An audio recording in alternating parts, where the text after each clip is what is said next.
Apa itu cita-cita? Sejak kecil, kita diajarkan untuk memiliki impian. Kita diminta menulis di buku tulis, aku ingin jadi dokter, astronot, pemain bola, atau presiden. Seolah dunia ini begitu terbuka dan adil. Dan yang perlu kita lakukan hanyalah belajar giat, ikut ujian, lulus dengan nilai bagus, dan semua impian itu akan tercapai.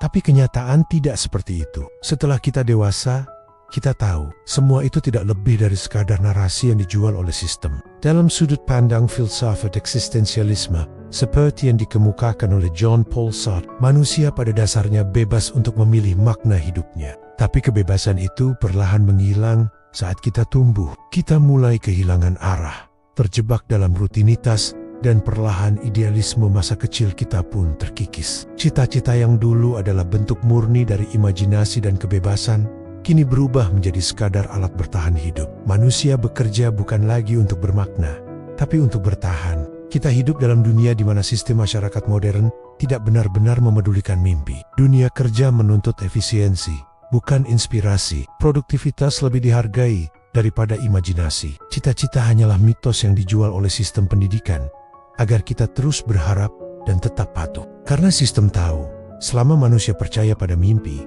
mereka akan rela berkompetisi, belajar tanpa bertanya, dan tunduk pada struktur yang sudah ditentukan.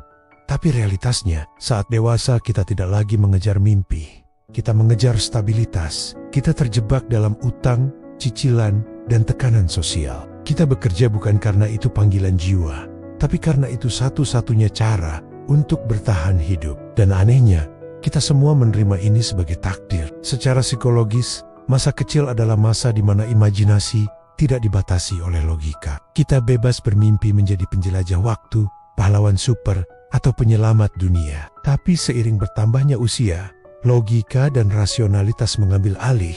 Pilihan hidup menjadi sempit, dibatasi oleh waktu, uang, dan tanggung jawab. Kita tidak lagi bertanya, aku ingin jadi siapa? Tapi aku bisa bertahan hidup dengan cara apa? Namun, di balik realisme yang menyakitkan ini, muncul satu pertanyaan mendalam. Apa jadinya jika manusia hidup tanpa mimpi sama sekali? Filosofi ini memang jujur, dan mungkin terlalu jujur. Ia membuka luka yang tidak semua orang siap lihat. Tapi justru disinilah tantangannya. Jangan biarkan kejujuran berubah menjadi kepasrahan. Karena meski bentuknya berubah, cita-cita tetap bisa hidup. Mungkin kamu tidak lagi bermimpi menjadi presiden, tapi kamu ingin punya rumah yang tenang. Mungkin kamu tak jadi dokter, tapi kamu ingin membantu orang tua hidup tanpa beban. Mungkin kamu tidak menjadi apa-apa dalam arti sistem, tapi kamu memilih menjadi manusia yang utuh.